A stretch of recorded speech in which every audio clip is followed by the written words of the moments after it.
Here I have OPPO Find X2 Lite, and today I'm going to show you how to perform factory reset operation on this device. So to do this, firstly you have to open settings, then you should go to system settings, then go to backup and reset, select reset phone, then tap erase all data, erase data, and then once again, and after that device will be restarted in about a minute or two.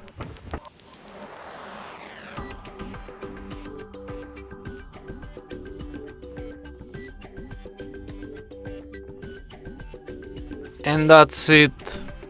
Thanks for watching.